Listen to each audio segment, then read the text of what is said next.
कुमार सिंह, सहायक शिक्षक, मकतपुर उच्च विद्यालय गिरिडीह। इतिहास विषय के अध्याय 3 जिसका शीर्षक है नात्सीवाद और हिटलर का उदय के पार्ट 2 के ऊपर विस्तार पूर्वक चर्चा के लिए आपके सम्मुख उपस्थित हो। आप सभी प्यारे बच्चों का इस वीडियो क्लास में स्वागत है। बच्चों, हमने पार्ट 1 यानी इस चैप्टर के पहले वीडियो क्लास में आपसे 5 प्रश्न किए थे, आपको होमवर्क के रूप में दिया था। आपने अवश्य उसे किया होगा। मैं उन प्रश्नों को पुनः दोहरा रहा हूं, उसके उत्तर को बता रहा हूं। आप अपनी कॉपी में देखकर मिलान करेंगे। मेरा पहला प्रश्न था, सर्वहाराकरण क्या है? इसका उत्तर है, गरीब होते होते मजदूर वर्ग की आर्थिक स्थिति में पहुंच जाना सर्वहाराकरण कहलाता है। दूसरा प्रश्न था, वर्साय की संधि की प्रमुख शर्तों को लिखें। तो वर्साय की संधि 1919 में हुई थी।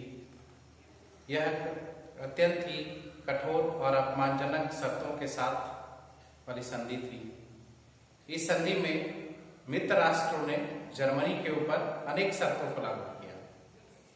जर्मनी के ऊपर 6 अरब पाउंड का जुर्माना लाद दिया गया। उसके प्रमुख औद्योगिक क्षेत्र जो राइनलैंड था उस पर कब्जा कर लिया गया। जर्मनी को कमजोर करने के लिए, ताकि वो अब अधिक शक्ति न बढ़ा सके, इसके लिए उसकी सेना को भंग कर दी गई। उसके कोयला क्षेत्र, उसके प्रमुख लौह उत्पादक क्षेत्रों पर कब्जा कर लिया गया। उसके जो उपनिवेश थे उसे कब्जा कर लिए गए। ये सभी शर्तें वर्साई की संधि में मित्र राष्ट्रों ने जर्मनी के ऊपर लाद दी। मेरा तीसरा प्रश्न था, मित्र राष्ट्र में कौन कौन से देश शामिल थे? इसका उत्तर है, ब्रिटेन, फ्रांस, रूस। ये 3 प्रमुख देश थे। इसके अलावा भी बहुत सारे देश साथ थे। हिटलर का जन्म कब और कहां हुआ था? हिटलर का जन्म 1889 ईस्वी में ऑस्ट्रिया में हुआ था। मेरा 5वां और अंतिम प्रश्न था, दुनिया का सबसे बड़ा शेयर बाजार कौन और कहां है? इसका उत्तर है, दुनिया का सबसे बड़ा शेयर बाजार वॉल स्ट्रीट एक्सचेंज है जो अमेरिका में। अब हम लोग आज के टॉपिक पर आगे विस्तार पूर्वक अध्ययन करेंगे। पहले भाग में मैंने बताया था कि किस प्रकार से प्रथम विश्व युद्ध हुआ। प्रथम विश्व युद्ध में मित्र राष्ट्रों की विजय हुई, धुरी शक्तियों की हार हुई, जिसमें जर्मनी भी एक देश था, यानी जर्मनी की हार हुई। कैसे उस पर वर्साय की संधि जैसी अपमानजनक और कठोर शर्तें लाद दी गई। ऐसी परिस्थिति में वहां पर वाइमर गणराज्य का उदय हुआ, जो वहां की राजनीतिक स्थिति को ठीक से नहीं संभाल सका। उसके संविधान में भी समस्याएं थी जो जनता के हित में नहीं था। और ऐसी पृष्ठभूमि में वहां पर आर्थिक मंदी हुई, जिसने वहां पर बेरोजगारी बढ़ा दी, किसानों की दशा खराब कर दी, व्यापारी व्यवसायी वर्ग नाराज हो गए। और इन सभी परिस्थितियों का फायदा उठाते हुए एक सेना में काम कर रहा एडोल्फ हिटलर ने जर्मनी की जनता को अपने पक्ष में मिलाकर वहां नात्सी पार्टी की स्थापना की। और इस पार्टी के माध्यम से उसने अपनी विचारधारा का प्रचार प्रसार पूरे जर्मनी में किया। और वह खोई हुई प्रतिष्ठा को वापस लाना, बेरोजगारों को रोजगार देना, उन्हें सुरक्षित भविष्य देना, इन सभी वादों के साथ जर्मनी में नई शक्ति के साथ उभरा। और नेक्स्ट टॉपिक, लोकतंत्र का खात्मा। किस प्रकार से हिटलर ने वहां पर जो लोकतंत्र स्थापित किया गया था, जो वाइमर गणराज्य स्थापित किया गया था, उसे समाप्त कर अपनी तानाशाही शासन की स्थापना की। इसे अब हम लोग देखेंगे। लोकतंत्र का खात्मा यानी लोकतंत्र का समाप्ति। प्रथम विश्व युद्ध के बाद वाइमर गणराज्य स्थापित हुआ था, यानी जनता का शासन लोकतंत्र स्थापित हुआ था। और हिटलर ने वहां की परिस्थितियों का फायदा उठाते हुए वहां के शासन पर कब्जा करने की योजना बनाई, जो कि प्रारंभ में विफल रहा, लेकिन आगे चलकर उसने जर्मनी की जनता को अपने पक्ष में कर वाइमर गणराज्य को समाप्त कर दिया। और 30 जनवरी 1933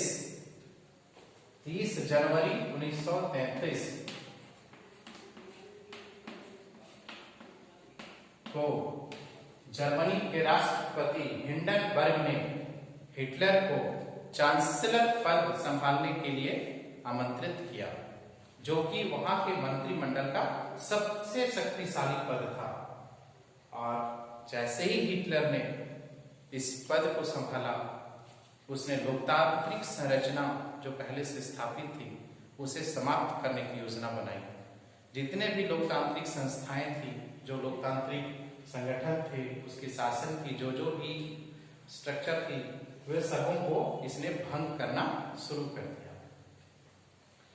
और ऐसे ही समय में फरवरी माह में, जनवरी में उसने चांसलर पद संभाला और फरवरी माह में जर्मनी का संसद में, यानी जो राइक्सटाग पहले क्लास में चर्चा किया गया था, जर्मनी के संसद भवन में अग्निकांड हो गया, यानी संसद भवन में आग लग गई। तो इसे देखते हुए 28 फरवरी 1933 को हिटलर ने अग्नि अध्यादेश जारी किया। संसद भवन में अग्निकांड को देखते हुए हिटलर ने 28 फरवरी 1933 को अग्नि अध्यादेश जारी किया। इस अध्यादेश के माध्यम से अभिव्यक्ति की स्वतंत्रता, प्रेस की स्वतंत्रता, सभा करने की स्वतंत्रता जैसे अधिकारों को निलंबित कर दिया। यानी अभिव्यक्ति की स्वतंत्रता, हमें अपनी इच्छा को व्यक्त करने की जो आजादी है उसे प्रेस की आजादी, यानी जो अखबार में लिखने का, किसी भी तरह का समाचार को छापने का और सभा करने का, मीटिंग करने का, बैठक करने का, संगठन बनाने का, समूह बनाने का, इन सभी प्रकार की जो स्वतंत्रताएं पहले से मौजूद थी, उन सबों को इसने समाप्त कर दिया, निलंबित कर दिया। और फिर अपने कट्टर शत्रु कम्युनिस्टों का दमन करने लगा। कम्युनिस्ट पार्टी के जो लोग थे वे हिटलर के विरोधी समर्थकों में थे, उन सबों का दमन करना इसने शुरू कर दिया। और इन कम्युनिस्ट पार्टी के लोगों को, कम्युनिस्टों को इसने कंसंट्रेशन कैंप में बंद कर दिया। कंसंट्रेशन कैंप, यानी इसे हिंदी में कहें तो यातना शिविर। कंसंट्रेशन कैंप की परिभाषा एक प्रकार की जेल, जहां पर व्यक्ति को या अपराधी को बिना कोई कानूनी प्रक्रिया के बंद रखा जाता है। बिना कोई कानूनी प्रक्रिया के किसी व्यक्ति को जेल में अगर डाल दिया जाता है, कैद में डाल दिया जाता है, तो वो यातना शिविर या कंसंट्रेशन कैंप कहलाता है। तो इन कम्युनिस्टों को हिटलर ने कंसंट्रेशन कैंपों में बंद कर दिया। और एक आंकड़े की बात की जाए तो हिटलर ने ऐसे 52 किस्म के लोगों का दमन किया था। यानी उन्होंने जिन वर्गों का दमन किया, चाहे वो जिप्सी हों, यहूदी हों, कम्युनिस्ट हों या जो नाज़ी पार्टी के विरोधी हों, इन सभी में से 52 प्रकार के लोगों का दमन हिटलर ने किया। ये आंकड़ा आपको याद रखना है। 52 प्रकार के लोगों को दंड दिया। और इसके बाद 3 मार्च 1933 को एक अधिनियम पारित किया गया, जिसे विशेषाधिकार अधिनियम कहा जाता है। विशेषाधिकार अधिनियम इसे इंग्लिश में इनेबलिंग एक्ट कहा जाता है। इस अधिनियम के तहत, इस अधिनियम के द्वारा जर्मनी में तानाशाही शासन की स्थापना कर दी गई। यानी अब हिटलर अपने शासन को तानाशाही रवैये से संचालित करने लगा और नात्सी पार्टी या उससे जो जुड़े हुए संगठन थे उनको छोड़कर जितने भी दल थे, जितने भी पार्टियां थी, ट्रेड यूनियन थे, सबों पर हिटलर ने पाबंदी लगा दी कि अब सिर्फ हिटलर का जो नात्सी पार्टी है और जो नात्सी पार्टी के समर्थक पार्टी है, बस वही केवल जर्मनी में अब मौजूद रहेंगे। अर्थव्यवस्था यानी जर्मनी की आर्थिक व्यवस्था, मीडिया यानी प्रेस, अखबार, सेना, न्यायपालिका, इन सबों पर हिटलर ने पूरी तरह से नियंत्रण स्थापित कर दिया। हिटलर ने वहां की सामाजिक व्यवस्था को, राजनीतिक व्यवस्था को मजबूत करने के लिए, ताकि समाज में कोई तरह का विरोध न हो, समाज में लोग संगठित रहें, इसके लिए उसने विशेष निगरानी और सुरक्षा दस्ते गठित किए। सुरक्षा के ख्याल से जिसमें ऐसे स्टॉर्म ट्रूप्स, ये था storm troops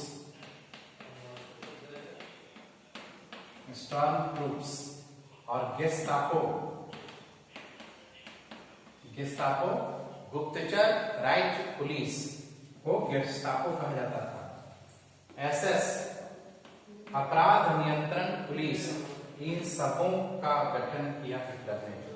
storm troops, Gestapo, अपराध नियंत्रण पुलिस, इन सबों के गठन कर हिटलर ने वहां की सामाजिक व्यवस्था को मजबूत करने का काम किया, ताकि किसी भी प्रकार का विद्रोह, किसी भी प्रकार की हिंसा जो है अगर हो तो हमारी जो पुलिस व्यवस्था है, जो गुप्तचर व्यवस्था है, वो तुरंत उसे नियंत्रण में करे और उस तक पहुंचाए। इसके लिए और यही नहीं, इन सबों को बेहिसाब अधिकार दिए, इन सबों को काफी अधिकार दिया गया कि ये चाहते तो किसी को भी गिरफ्तार कर सकते थे, किसी भी व्यक्ति को देश से बाहर निकालने की सजा दे सकते थे, इन्हें यात्रा गृह में भेज सकते थे। अभी जो हमने कहा कंसंट्रेशन कैंप, वहां भी ये लोग चाहे तो किसी भी व्यक्ति को भेज सकते थे। ये सभी अधिकार इन्हें मिला हुआ था और ये काफी प्रभावशाली थे समाज में। इस प्रकार से हिटलर ने जर्मनी में अपने तानाशाही की स्थापना की, लोकतंत्र का खात्मा किया और वहां के समाज पर, वहां की सेना, वहां की आर्थिक व्यवस्था, वहां की न्यायपालिका, मीडिया, इन सबों पर उसका एक छत्र अधिकार कायम हो गया। अब नेक्स्ट टॉपिक है जिस पर हम लोग पढ़ेंगे पुनर्निर्माण, रिकंस्ट्रक्शन।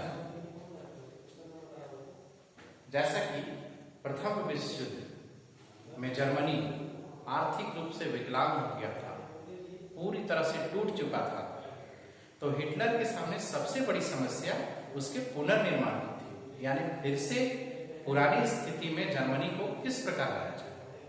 और इस कार्य हेतु उसने एक प्रसिद्ध अर्थशास्त्री जिसका नाम था हेयरमान साख, एक प्रसिद्ध अर्थशास्त्री हेयरमान साख को नियुक्त किया ताकि वो फिर से जर्मनी की अर्थव्यवस्था को पटरी पर लाए। तो हेयरमान साख ने आर्थिक व्यवस्था को ठीक करने के लिए कुछ परामर्श दिए। इन्होंने कहा कि जर्मनी की जो बजट है, जो खर्च है, वो सेना और हथियारों पर न किया जाए, क्योंकि सरकारी बजट काफी घाटे में चल रहा है। तो चूंकि हिटलर जो था वो सेना और रक्षा पर विशेष जोर देता था, चूंकि नात्सी पार्टी के सिद्धांत में ही ये बातें थी कि अगर अपने देश को सुरक्षित रखना है, देश का विकास करना है, तो युद्ध नीति को अपनाना अनिवार्य है। लेकिन हेयरमान साख ने ठीक हिटलर के मंशा के विपरीत परामर्श दिए, जिसके कारण इसको उस कार्य से हटा दिया गया। तब हिटलर ने अपने देश की आर्थिक स्थिति को उबारने का प्रयास किया और उसने इसे करने के लिए सबसे महत्वपूर्ण चीज को समझा कि युद्ध करो, यानी जर्मनी की आर्थिक व्यवस्था को अगर फिर से पटरी पर लाना है, पुरानी स्थिति में लाना है, तो उसने युद्ध के विकल्प को सबसे महत्वपूर्ण माना। और इस क्रम में सबसे पहले 1933 ईस्वी में उसने लीग ऑफ नेशंस, राष्ट्र संघ से पल्ला झाड़ दिया, राष्ट्र संघ से अलग हो गया, क्योंकि राष्ट्र संघ के सदस्य के रूप में वह कुछ अलग निर्णय नहीं ले सकता था, इसलिए सबसे पहले उसने 1933 में राष्ट्र संघ से पल्ला झाड़ दिया। फिर 1936 में राइनलैंड पर दोबारा कब्जा कर लिया। मैंने बताया था कि राइनलैंड जर्मनी का एक प्रमुख औद्योगिक क्षेत्र था, जिस पर प्रथम विश्व युद्ध के बाद मित्र राष्ट्रों ने कब्जा कर लिया था। तो इस प्रमुख औद्योगिक क्षेत्र को फिर से हिटलर ने अपने क्षेत्र में, अपने कब्जा में कर लिया। 1939 का साल, जर्मनी यानी हिटलर ने पोलैंड पर हमला कर दिया और जर्मनी का पोलैंड पर आक्रमण द्वितीय विश्व युद्ध का तात्कालिक कारण था, यानी इस आक्रमण के साथ ही द्वितीय विश्व युद्ध प्रारंभ हो गया। और इसके बाद जून 1941 का साल, यह हिटलर के लिए महत्वपूर्ण था क्योंकि इस साल उसने सोवियत संघ पर आक्रमण कर दिया। सोवियत संघ पर आक्रमण कर दिया, जो हिटलर के पतन में सबसे बड़ा भूमिका निभाया, यानी इसे हिटलर के ऐतिहासिक बेवकूफी का नाम दिया गया कि हिटलर ने सोवियत संघ पर आक्रमण कर सबसे बड़ी बेवकूफी की थी। उसके बाद ही जर्मनी जो है वो कमजोर हो गया और इस समय तक द्वितीय विश्व युद्ध का दौर था 1939 से 1945। पहले भी इस पर चर्चा हो चुका है कि द्वितीय विश्व युद्ध का काल था 1939 से 1945। यह वही समय था।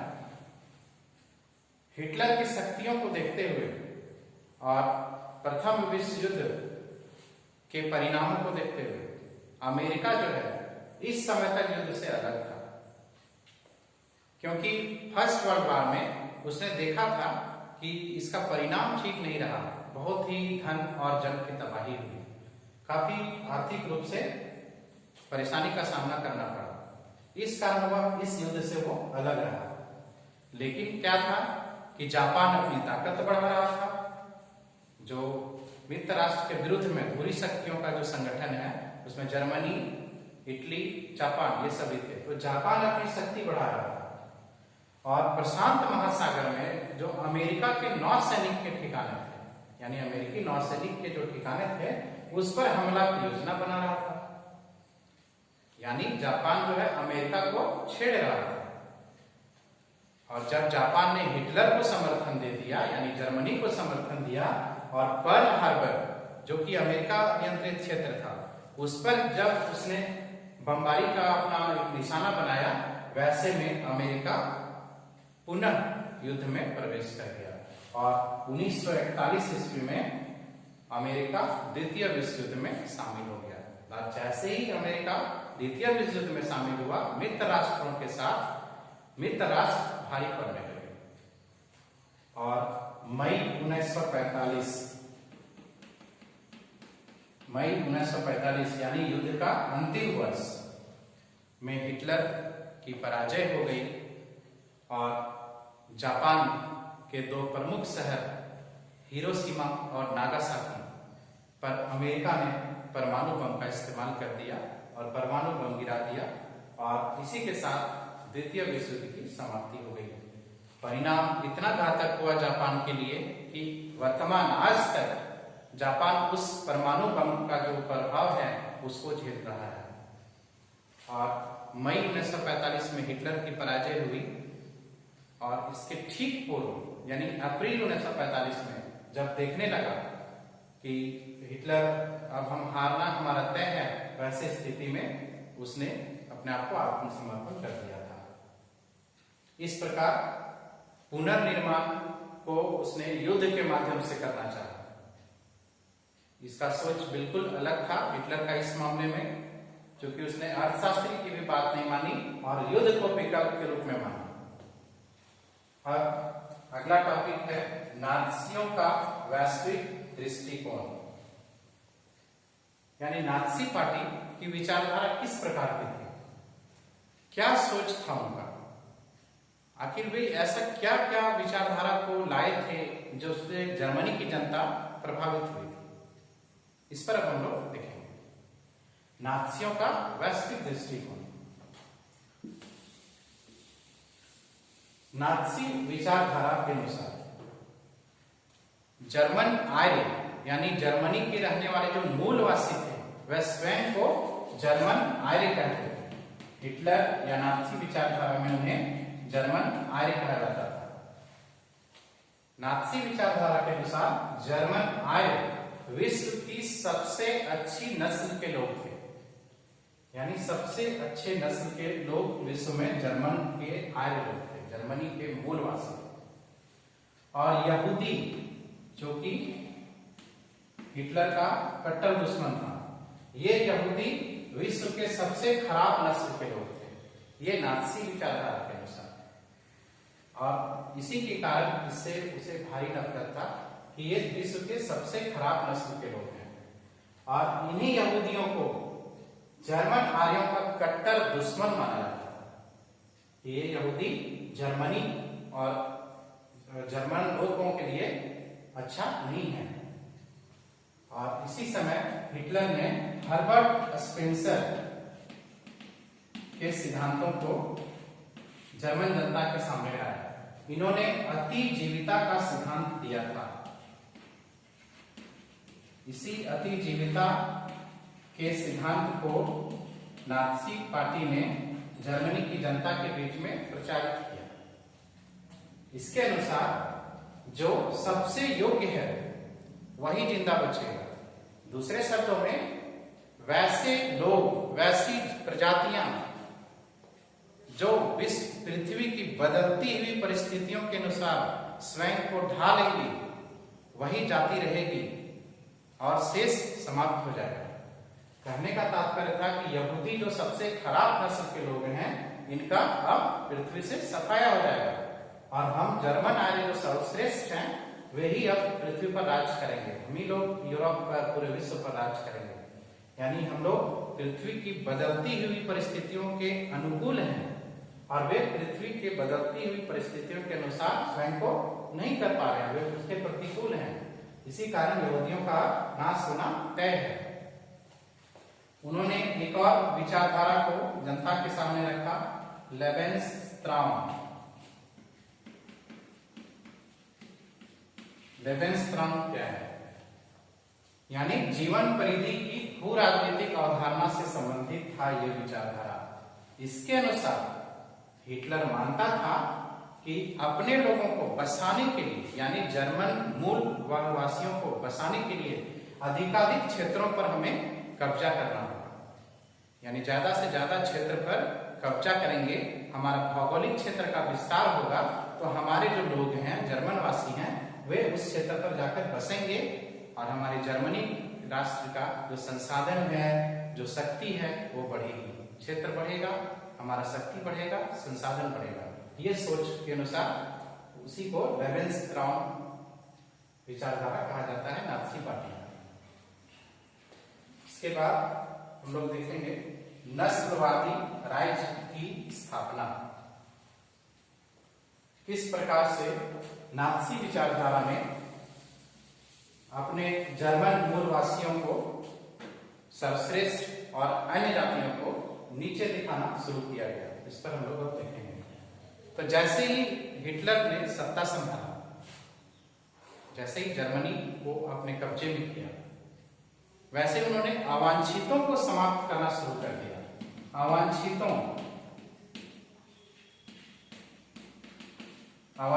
किसे कहता था? जैसे यहूदी हुए, यहूदियों को तो एक नंबर पर रखा था कि ये जर्मनी के लिए ठीक नहीं है, उनसे जितना नफरत हो उनका सफाया होना चाहिए। और यहूदियों के अलावा जो जिप्सी थे, जो अश्वेत थे, जो रूसी थे, जो पोलैंड मूल के वासी थे, और जो जर्मनी में भी जो विकलांग थे, कमजोर थे, असहाय थे, वैसे लोगों को अवांछित कहा गया। और इन लोगों की क्या की, उन्होंने सबसे पहले इनकी नागरिकता छीन ली कि वो जर्मनी की नागरिकता नहीं लेंगे, और नागरिकता छीन लिया और फिर उन्हें मार दिया गया। यानी इन अवांछितों का पूरी तरह से हिटलर ने जर्मनी से सफाया करने का शुरुआत कर दिया। और इन सभी अवांछितों में सबसे बुरा हाल जर्मनी के यहूदियों का हुआ। यहूदियों की दशा सबसे खराब हो गई, क्योंकि इसके बारे में, यहूदियों के बारे में हिटलर ने जर्मनी की जनता में प्रोपेगेंडा फैलाना शुरू कर दिया। यानी उनके बारे में अजीब अजीब सी धारणाएं व्यक्त की गई, अजीब अजीब से बात जनता के बीच कहे गए, जिससे क्या हुआ कि जर्मनी की जनता जो है वो यहूदियों से नफरत करने लगी, और हिटलर और नाजी पार्टी जिसे कहा गया उसकी तरफ वो आकर्षित हुई। तो ऐसा क्या था? तो नाजियों ने कहा, यानी हिटलर ने कहा कि ये यहूदी ईसा मसीह के हत्यारे हैं, क्योंकि पूरे जर्मनी में ईसाई धर्म का वर्चस्व था और मूल जर्मन जो थे वे ईसाई धर्म को मानते थे। तो सबसे पहले कहा कि ये यहूदी ईसा मसीह के हत्यारे हैं, इन्होंने ही उन्हें लटकाकर क्रॉस पर मारा। फिर क्या कहा कि ये यहूदी सूदखोर हैं, ये सूद प्याज का काम करते हैं, हमारी जर्मनी की जनता को ये लूटने आए हैं। कुछ ऐसे पोस्टर दिखाए गए जिसमें दिखाया गया है, आप देखेंगे एनसीईआरटी की पुस्तक में, कि एक बड़ा सा पेट वाला व्यक्ति बैठा हुआ है एक घड़ा के ऊपर, और उसमें व्यंग किया गया है, कार्टून पिक्चर है कि जब तक इस यहूदी का घड़ा भर नहीं जाता है तब तक यह नहीं रुकता। यानी ये जर्मनी की जनता का शोषण करने के लिए हर समय तैयार रहता है। और इन सभी यहूदियों को जर्मनी में एक अलग बस्तियों में रहने कहा गया। ये अलग बस्ती में रहते थे, जिसे घेटो बस्तियां या दड़बा कहा जाता था। यहूदियों जो ये लोग हैं वो समाज से अलग बस्तियों में रहते थे, उनको घेटो या दड़बा कहा जाता था। तो ऐसी स्थिति में जब यहूदियों ने देखा कि हिटलर अब हमारा खात्मा करने के लिए तैयार है, वो हम लोगों को मार देगा, तो कुछ यहूदियों ने धर्मांतरण कर लिया। यानी कुछ यहूदियों ने ईसाई धर्म को अपना लिया और जर्मनी की संस्कृति में घुलने मिलने लगे। लेकिन इसका कोई फायदा नहीं हुआ, क्योंकि हिटलर ने यहूदियों को पूर्णतः सफाया करने का प्रण लिया था, और जो यहूदियों के प्रति घृणा था हिटलर का, वो नस्ल पर आधारित था, वैज्ञानिक सिद्धांत पर आधारित था, नस्ल के वैज्ञानिक सिद्धांत पर आधारित था। हिटलर का सोच था कि यहूदी नस्ल के जो लोग हैं मैं उनका सफाया करूंगा। तो वे धर्मांतरण भी अगर कर लिए, वे जर्मनी की संस्कृति में घुल मिल भी गए, तो भी वे नहीं बच सकते, उनका समापन होगा। और 1939 से 45 तक, यानी द्वितीय विश्व युद्ध के दौरान, यहूदियों को पोलैंड में जो गैस चैम्बर बनाए गए थे वहां पर ले जाया गया और गैस चैम्बर में घुसाकर उन्हें मार दिया गया।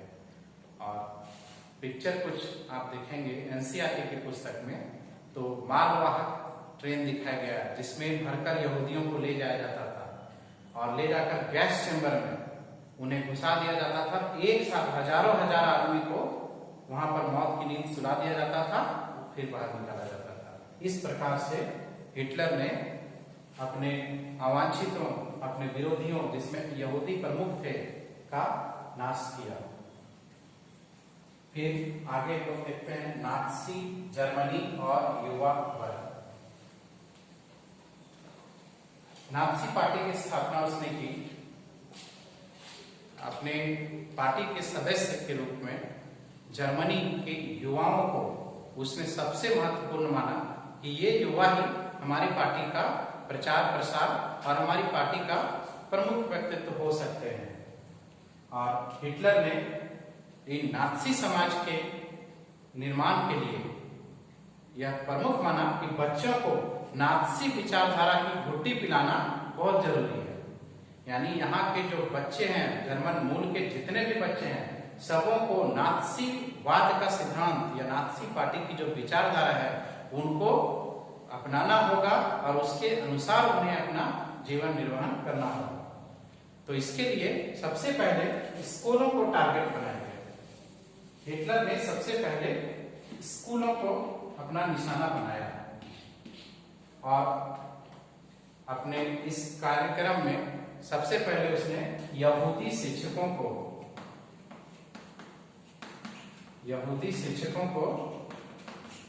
नौकरी से हटा दिया और फिर उन्हें मौत की सजा दी। यानी सबसे पहले यहूदी शिक्षकों का सफाया किया और विद्यालय में, स्कूल में जर्मन और यहूदी बच्चे जो थे, जर्मन और यहूदी, इन्हें एक साथ बैठने की मनाही हो गई। नहीं बैठ सकते हैं, न एक साथ खेल कूद सकते हैं। और आगे चलकर, इससे भी आगे बढ़कर हिटलर ने इन अवांछित बच्चों को, माने यहूदियों को और अन्य जिप्सियों को, पोलैंड वासियों को, जो पुलिस थे, उन सबों को स्कूल से भी निकाल दिया गया। और 40 के दशक में, यानी 40 से 50 के बीच, 40 के दशक में उन्हें भी गैस चैम्बरों में झोंक दिया। यानी अवांछितों के बच्चों को भी गैस चैम्बरों में झोंक दिया। अब स्कूल में किस प्रकार का सिलेबस था? विद्यालय में नात्सियों ने, हिटलर ने अपने अनुसार स्कूल के पाठ्यक्रम को भी बनाए थे, जिसमें नात्सी विचारधारा की शिक्षा दी जाती थी। स्कूल के जो पाठ्यक्रम थे वो फिर से नए सिरे से लिखा गया। पहले से जो चला रहा था उसको समाप्त कर नात्सी विचारधारा, नात्सी शिक्षा को किस प्रकार से दिया जाए, उसके अनुसार नया पाठ्यक्रम को लागू किया गया, जिसमें एक नस्ल विज्ञान को एक पाठ्यक्रम में शामिल किया गया, एक नया विषय के रूप में, जिसमें नात्सी जो जर्मन आर्य लोग थे उनके नस्ल का अध्ययन करने के लिए इस विषय को पाठ्यक्रम में शामिल किया गया। नात्सी विचारधारा को अपनाए जर्मनी के जो बच्चे हैं वे वफादार बने, आज्ञाकारी बने, इनकी शिक्षा दी जाती थी। उन्हें पढ़ाया जाता था बच्चों को कि वे यहूदियों से नफरत करें और हिटलर की पूजा करें। हिटलर जो है वो पूरे जर्मनी की जनता को उद्धार करने के लिए आया है। ये सभी बातों की शिक्षा दी जाती थी। बच्चों को खेल कूद के द्वारा हिंसा का पाठ पढ़ाया जाता था, आक्रामकता की शिक्षा दी जाती थी कि कैसे बच्चा आक्रामक बने, कैसे वो उसके दिमाग में हर समय युद्ध, हिंसा, लड़ाई झगड़ा ये सब बात को है। मुक्केबाजी का प्रशिक्षण विद्यालय में दिया जाता था। इससे क्या होता था? नात्सी विचारधारा के अनुसार था कि जो पुरुष हैं वे ताकतवर होना चाहिए, उन्हें मर्दाना गुण होना चाहिए, वे फौलादी होने चाहिए। इस प्रकार का गुण पुरुषों में होना चाहिए। नात्सी विचारधारा के अनुसार हिम्मत वाला होना चाहिए। और यहाँ पर एक टर्म है यूंग हो। नात्सी विचारधारा में, नात्सी पार्टी में 10 से लेकर 14 साल के बच्चे, छोटे छोटे बच्चे जो 10 साल से ऊपर, 14 साल से छोटे थे, वे जो नात्सी पार्टी का सदस्यता ग्रहण करते थे उन्हें यूंग हो कहा जाता था।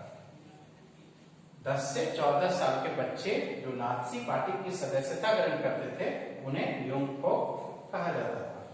और इन बच्चों को जब वे सदस्य बन जाते थे तो उन्हें युद्ध की उपासना का प्रशिक्षण दिया जाता था, उन्हें आक्रामक बनाने की शिक्षा दी जाती थी, उनके अंदर हिंसा का बीजारोपण किया जाता था और उन्हें बताया जाता था कि लोकतंत्र शासन के लिए ठीक नहीं है, लोकतंत्र की निंदा की जाती थी।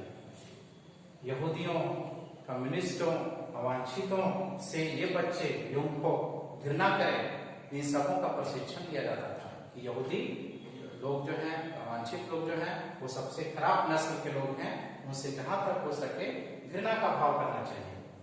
और 18 साल के जब ये बच्चे हो जाते थे इससे ऊपर, तो उन्हें सेना में भर्ती कर दिया जाता था, यानी वे अब सेना का काम उन्हें करना पड़ता था। और 1922 ईस्वी में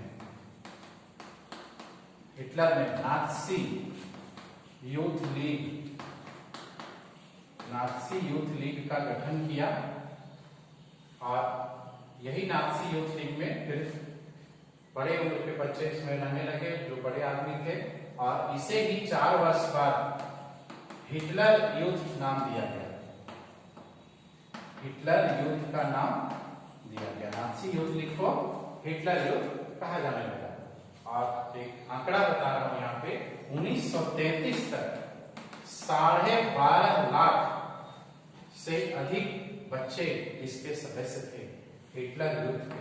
12.5 लाख से ऊपर के 12.5 लाख से ऊपर इस हिटलर यूथ के सदस्य थे। इतना बड़ा प्रचार प्रसार नात्सी पार्टी का जर्मनी में होने लगा, नात्सी विचारधारा का बीजारोपण होने लगा। वहां के बच्चों में, वहां के स्कूल में, वहां के स्कूली पाठ्यक्रम में हिटलर ने अपने सिद्धांतों का बीजारोपण किया, और इसी के माध्यम से नात्सी पार्टी का विचारधारा का प्रचार प्रसार किया जाने लगा। आगे का टॉपिक हम लोग देखते हैं, मातृत्व की नात्सी सोच।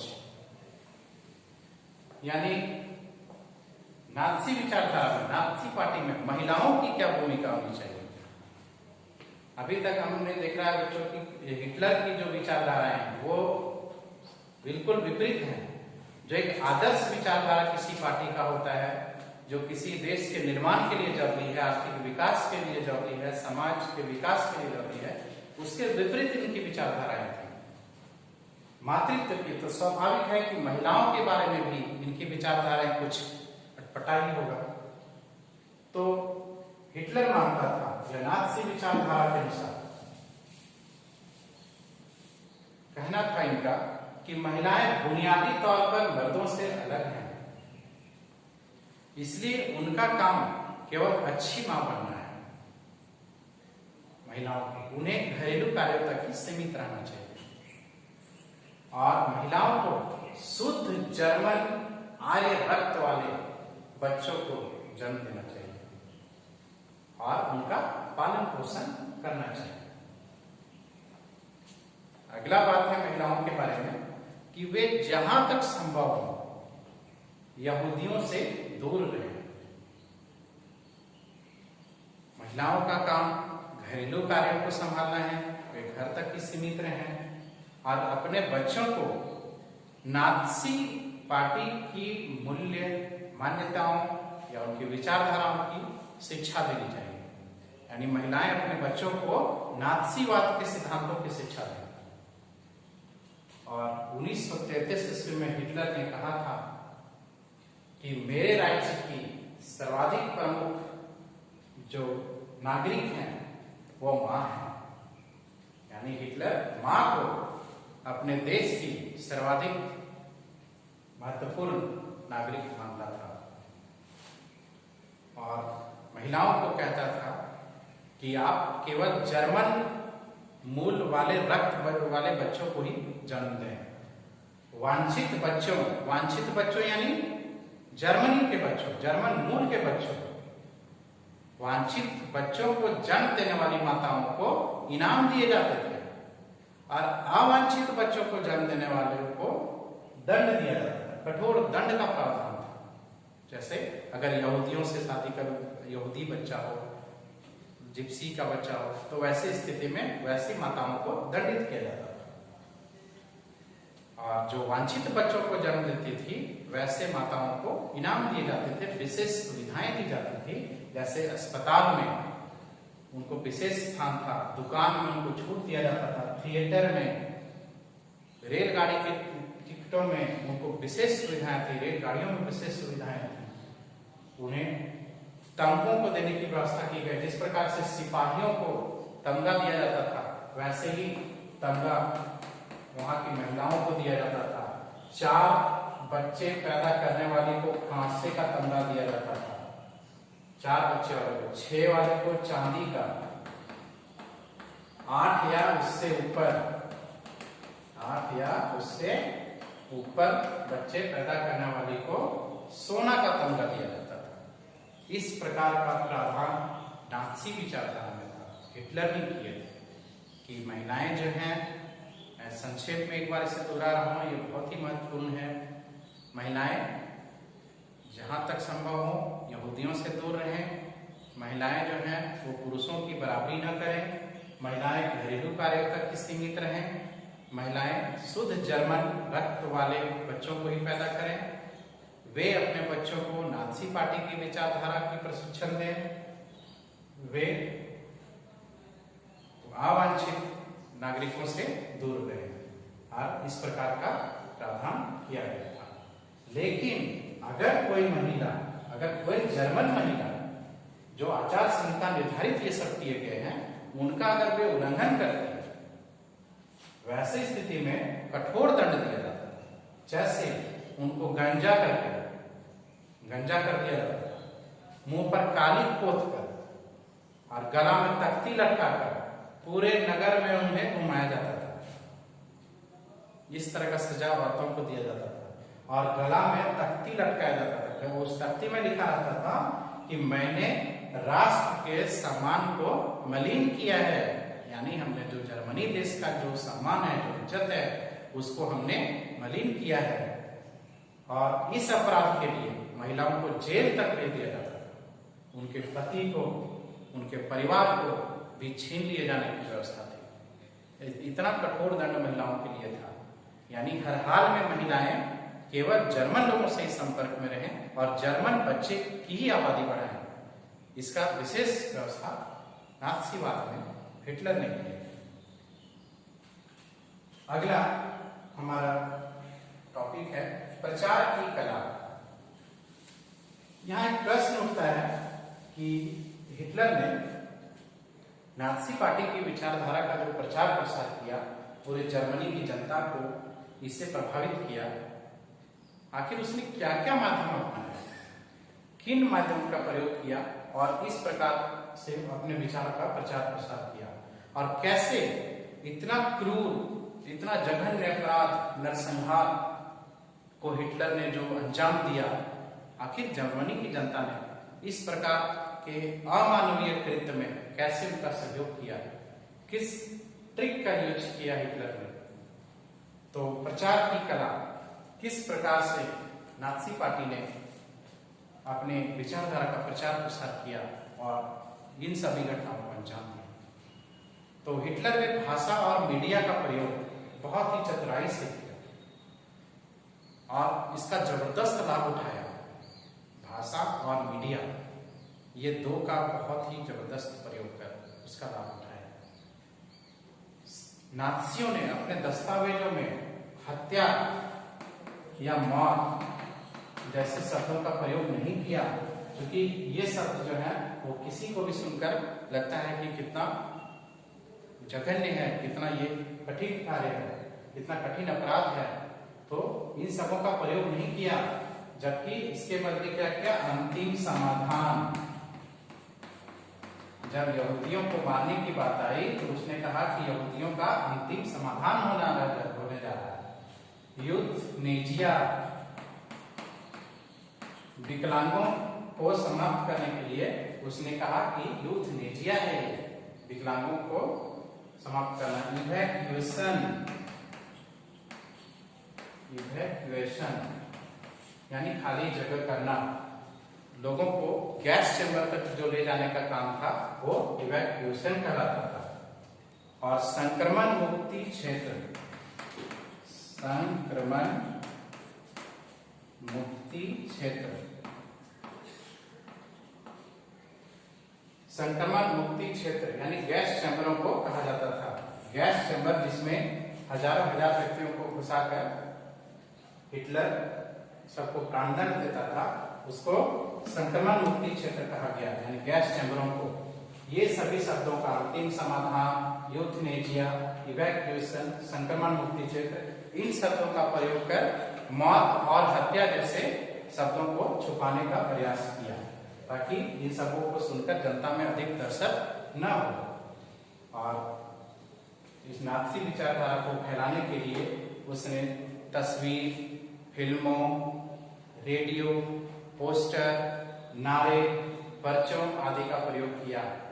जब आप इस अध्याय को पढ़ेंगे उस समय आप देखेंगे कि बहुत सारी तस्वीरें इसमें दिखाई गई हैं, जो नाथसियों के द्वारा पोस्टर के रूप में, पर्ची के रूप में वहां पर जनता के बीच में दिखाया जाता था। उसका चित्र हम लोगों की किताब में दिया हुआ है।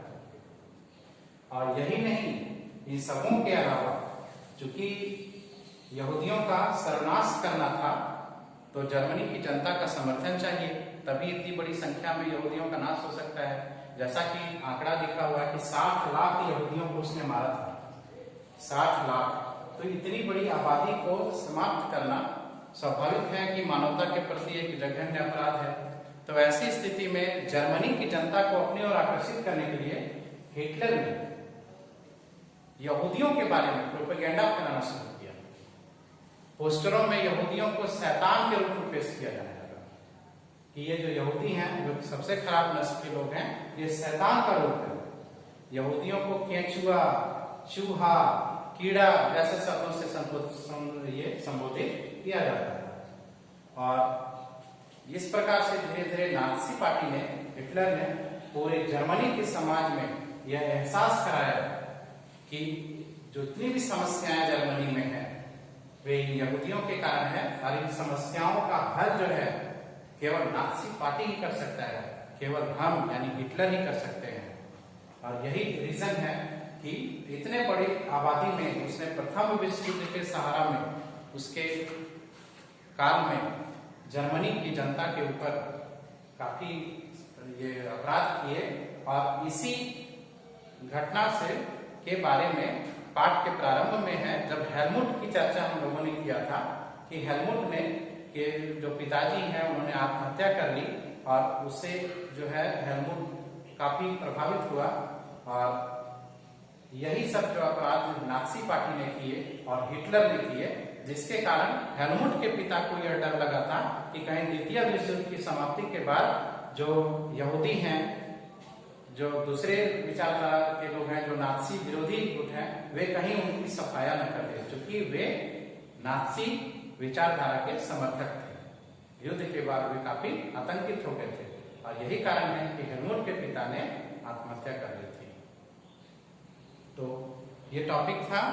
अब चूंकि प्यारे बच्चों, झारखंड अधिविद्य परिषद रांची के द्वारा जो वार्षिक परीक्षा आयोजित की जाती है, उसका पैटर्न जो है वो ऑब्जेक्टिव होता है, यानी प्रश्न दिए होते हैं, उसके सामने 4 विकल्प होते हैं, उसमें से एक सही उत्तर होता है जिसको OMR में आंसर करना होता है। तो इस पाठ में कुछ महत्वपूर्ण वस्तुनिष्ठ प्रश्नों का मैं आगे चर्चा करने जा रहा हूं। आप इसे ध्यान से सुनेंगे और कोशिश करेंगे उसको नोट करने का और उसे फिर याद करने का। जैसे मेरा पहला प्रश्न है वस्तुनिष्ठ कि हिटलर कब जर्मनी का चांसलर बना?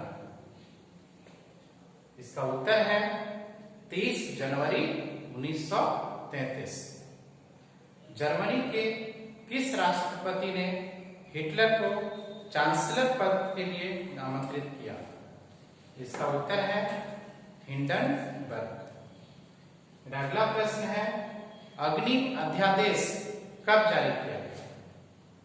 इसका उत्तर है 28 फरवरी 1933 को।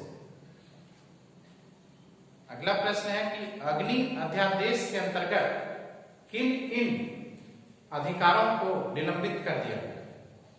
इसका उत्तर है अभिव्यक्ति की स्वतंत्रता, प्रेस की स्वतंत्रता एवं समूह संघ बनाने की स्वतंत्रता, इन सबों का समाप्ति कर दिया गया। फिर अगला प्रश्न है हिटलर ने कुल कितने प्रकार के, कितने किस्म के लोगों का दमन किया था? इसका उत्तर है 52 यानी 52 प्रकार के लोगों का दमन किया था। गेस्टापो गेस्टापो कौन था, कौन थे? इसका उत्तर है जर्मनी में हिटलर ने जो गुप्तचर राज्य पुलिस का गठन किया था उसे गेस्टापो कहा जाता था। अगला प्रश्न है, प्रथम विश्व युद्ध के बाद जर्मनी की अर्थव्यवस्था को पुनः पटरी पर लाने के लिए किस अर्थशास्त्री को नियुक्त किया था? इसका उत्तर है ह्यालमार साख, जिसके बारे में हमने चर्चा किया था। ह्यालमार साख उसी अर्थशास्त्री को जर्मनी की अर्थव्यवस्था को ठीक करने के लिए नियुक्त किया गया था। हिटलर ने पोलैंड के ऊपर आक्रमण कब किया था, यानी जर्मनी ने पोलैंड के ऊपर आक्रमण कब किया? इसका उत्तर है 1941। यह इसलिए महत्वपूर्ण है क्योंकि द्वितीय विश्व युद्ध का प्रारंभ इसी आक्रमण के साथ हुआ था। अगला प्रश्न है, किस देश ने जापान के ऊपर परमाणु बम का प्रयोग किया था? इसका उत्तर है अमेरिका। अमेरिका ने जापान के हिरोशिमा और नागासाकी दो शहरों पर परमाणु बम का प्रयोग किया था। अतिजीविता का सिद्धांत किसने दिया? इसका उत्तर है हर्बर्ट स्पेंसर ने। अगला प्रश्न है, यहूदी लोग जर्मनी में शेष समाज के लोगों से अलग बस्तियों में रहते थे, उसे क्या कहा जाता था? इसका उत्तर है घेटो। घेटो बस्तियां कहा जाता था। युंगफोक क्या था? इसका आंसर है 10 से 14 वर्ष का नात्सी युवा संगठन को युंगफोक कहा जाता है। यानी युंगफोक नात्सी युवा संगठन था जिसमें 10 से 14 वर्ष के बच्चे सदस्यता ग्रहण करते थे। अगला प्रश्न है, नात्सी यूथ लीग का गठन कब हुआ था, जिसे बाद में हिटलर यूथ भी कहा गया? इसका उत्तर है 1922। हिटलर किसे अपने देश की सर्वाधिक प्रमुख नागरिक मानता था? इसका उत्तर है मां। हिटलर का कहना था कि मेरे राज्य की सर्वाधिक प्रमुख नागरिक मां है। अगला प्रश्न है कि प्रोपेगेंडा क्या है? प्रोपेगेंडा क्या है? इसका उत्तर है जनता को अपनी ओर आकर्षित करने के लिए किया जाने वाला एक खास तरह का प्रचार प्रोपेगेंडा कहलाता है। यह प्रचार पोस्टर, फिल्म, अखबार और भाषण के माध्यम से किया जाता है। यूथनेजिया। यूथनेजिया किसके माप के रूप में यूज किया जाता था, प्रयोग किया जाता था? तो विकलांगों के लिए। अगला प्रश्न है, हिटलर ने किस देश पर आक्रमण किया जिसे इतिहासकारों ने कहा कि यह उसकी ऐतिहासिक बेवकूफी थी? तो इसका आंसर है सोवियत संघ यानी रूस के ऊपर, जब वो 1941 में हमला किया था। अब आप कॉपी और पेन तैयार करेंगे बच्चों। मैं आज के टॉपिक से मैं आपको 5 होमवर्क देने जा रहा हूं जिसे आप नोट करेंगे और पढ़ाए हुए इस भाग में अगर आपको कोई प्रॉब्लम होगा तो आप कमेंट बॉक्स में भी लिखेंगे, उसका निराकरण किया जाएगा। तो मेरा होमवर्क का पहला प्रश्न है, हिटलर जर्मनी का चांसलर कब बना? मैंने बताया था आपको कि राष्ट्रपति हिंडनबर्ग ने 30 जनवरी 1933 को जर्मनी का चांसलर पद के लिए हिटलर को आमंत्रित किया था। दूसरा, लेबेनस्ट्राउम क्या है? तो यह एक विचारधारा है जिसके अनुसार हिटलर का सोच था कि हम जर्मनी के भौगोलिक क्षेत्र का विस्तार करेंगे जहां पर हमारे मूल जर्मनवासी अपने बसने का काम करेंगे, जिससे हमारा संसाधन और शक्ति बढ़ेगा। यानी जीवन परिधि की भू राजनीतिक अवधारणा से संबंधित यह विचारधारा था। तीसरा प्रश्न है कि घेटो बस्तियां किससे कहा जाता है? घेटो बस्तियां किससे कहा जाता है? इसका आंसर है, जैसे जो यहूदी लोग थे, अवांछित लोग, यहूदी लोग शेष समाज से अलग बस्तियों में रहते थे, जिसे घेटो बस्तियां कहा जाता था। अगला प्रश्न, यूनफो क्या है? मैंने बताया आपको कि 10 से 14 वर्ष के बच्चे जो नाजी पार्टी की सदस्यता ग्रहण करते थे, उन्हें यूनफो कहा जाता था। पांचवा और अंतिम प्रश्न है कि नाजीवाद में महिलाओं के बारे में क्या क्या क्या विचार थे? महिलाओं के बारे में क्या क्या नाजीवाद में या नाजी विचारधारा में प्रावधान थे? मैंने कुछ पॉइंट गिनाए इस पर, जैसे महिलाओं को पुरुष के बराबर में बराबरी नहीं करनी चाहिए, उन्हें केवल घरेलू कार्यों तक सीमित रहनी चाहिए, वे जर्मन शुद्ध रक्त वाले बच्चों को जन्म दें, अपने बच्चों को नाजी पार्टी की विचारधारा का प्रशिक्षण दें, और वे जहां तक संभव हो यहूदियों से दूर रहें। तो इन सबों का आप प्रश्न का उत्तर लिखेंगे, और चूंकि परीक्षा वस्तुनिष्ठ होता है, इसलिए पाठ को आप विस्तार पूर्वक गहराई से उसका अध्ययन करेंगे। हम पुनः अगले चैप्टर में हम नए टॉपिक के साथ उपस्थित होंगे। धन्यवाद।